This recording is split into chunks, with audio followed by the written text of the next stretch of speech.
long time ago, when the houses were made of soda bread and the roofs were made of sweets. And inside the dogs, they smoked their pipes instead of walking in the streets. Now,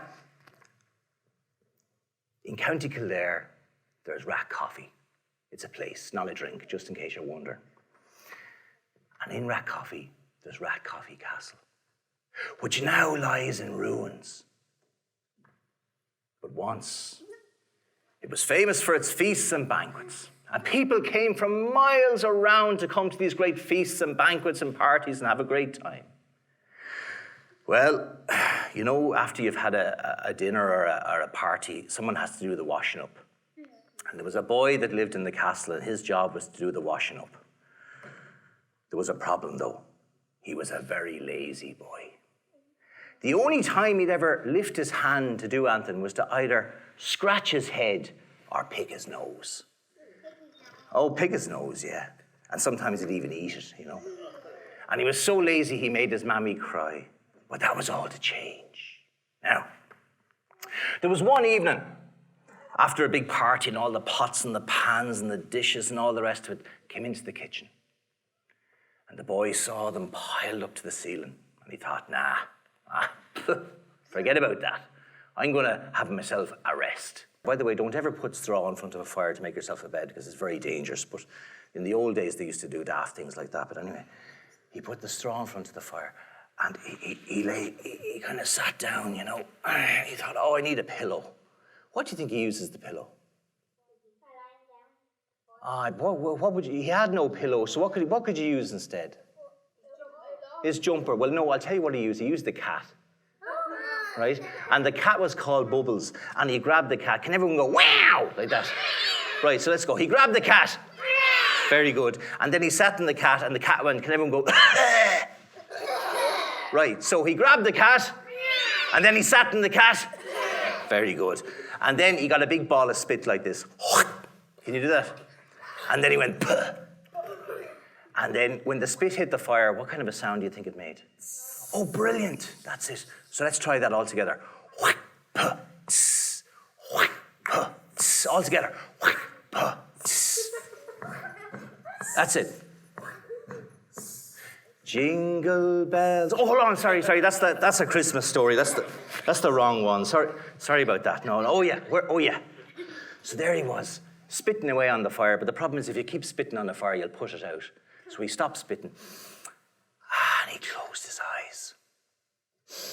Oh, it was lovely. He could feel the warmth of the fire against his face. He could smell it as the lovely fumes, and the turf burning, and the sound of it crackling, the bits of wood crackling on the fire. Oh, it was lovely. And it wasn't long before he went fast asleep. Let's see if we're really quiet. Shh. Lovely. I've got you now, boy. I've got you now. Well, the boy jumped up, and he got such a fright that the two eyes popped out of his head, and they rolled across the floor. And then they went up the walls and across the ceiling and landed in his pockets. And he took them out, and he gingerly put them back in his head again. Oh, sorry, wrong way around. And he looked up, and standing above him was a big black horse with eyes like red burning coals and steam coming out of his nostrils. And the boy said, who are you? And the horse pulled over a chair, as a horse does, of course, and sat down and crossed his legs. He reached to his big black mane, and he pulled out a pipe. And he put the pipe in his mouth, and he lit it, and he went, very good. He says, I am the Puca horse. I dwell amongst the ruins and the hilltops, and I'm driven monstrous by much solitude. And they say I'm of the race of the nightmare. But I was once a boy, just like you. A lazy boy, just like you. And I made my mammy cry. And the fairies were so angry with me that they sent a big black Puca horse who grabbed me by the scruff of the neck. He threw me on his back. And then he ran all the way down to the south, to County Kerry, where he ran on top of Carrantool and he howled like a wolf. What does that sound like? Oh, very good, very good. And then he took me to the west, to the County Clare, where my teeth chattered as his hooves clattered across the burn. And then he brought me to the north, where he dragged me from one end of Lough Neagh to the other. I nearly drowned, but I held on for dear life. And then finally, he took me to the east. And he brought me to Wicklow, and he dropped me in a hole in Puca, where I fell for 10 days and 10 nights. And then I came out the other end of it in the Curragh of Kildare. But not as a boy anymore, but as a big black Puca horse.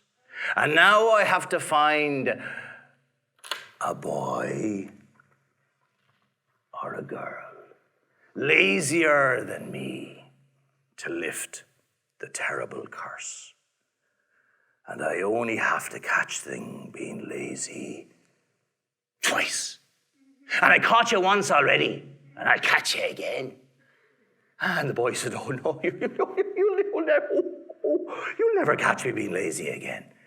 And the big horse looked down at him, curled back his big lip, and showed his big teeth and said, we'll see.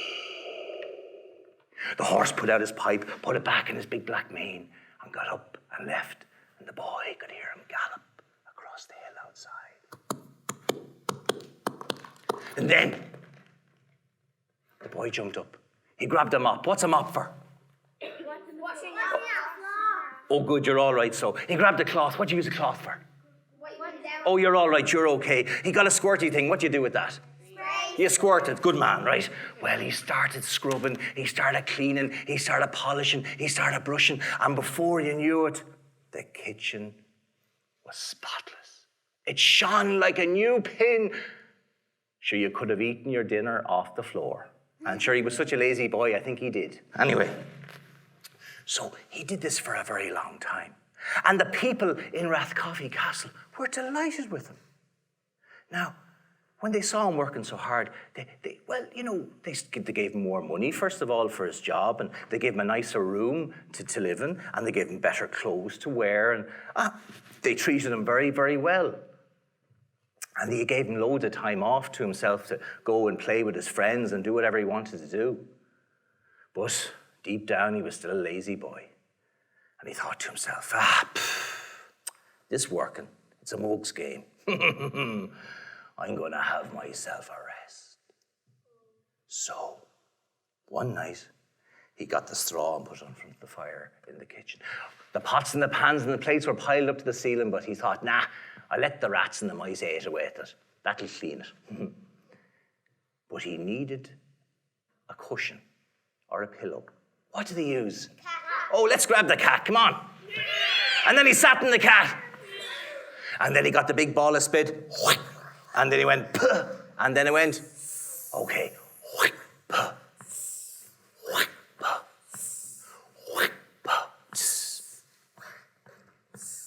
Jingle. Oh, that's the wrong story again. Sorry about that. Now, so, it wasn't long before he fell fast asleep.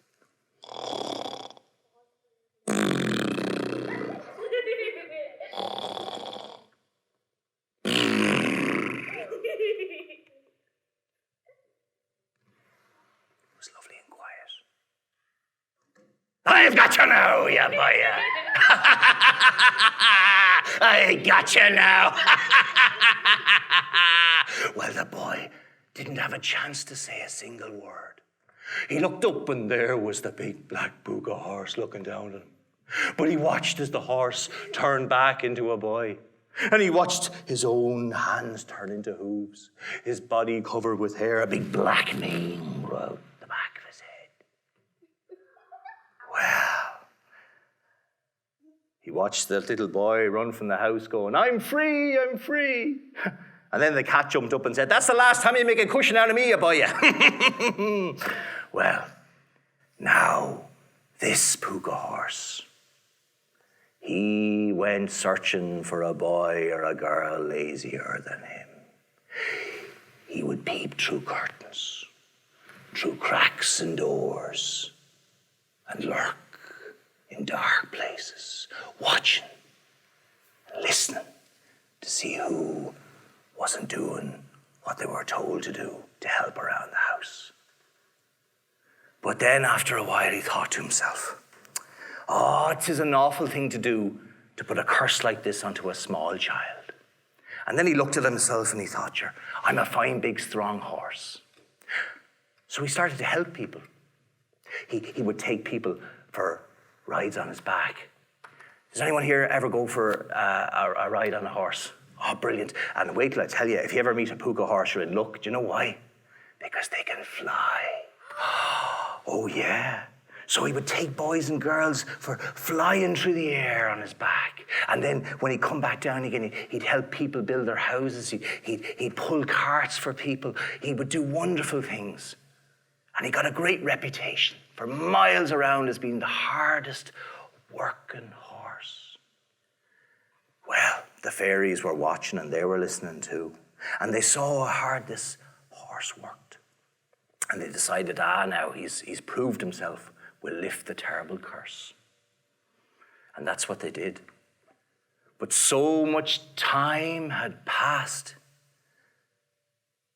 that when the Puca horse turned back into a human, he was no longer a little boy, but he'd grown to be a man. And he swore that he would go from school to school, house to house, theatre to theatre, and tell his story, to warn children what might happen if you're lazy. There you go. Thank you very much.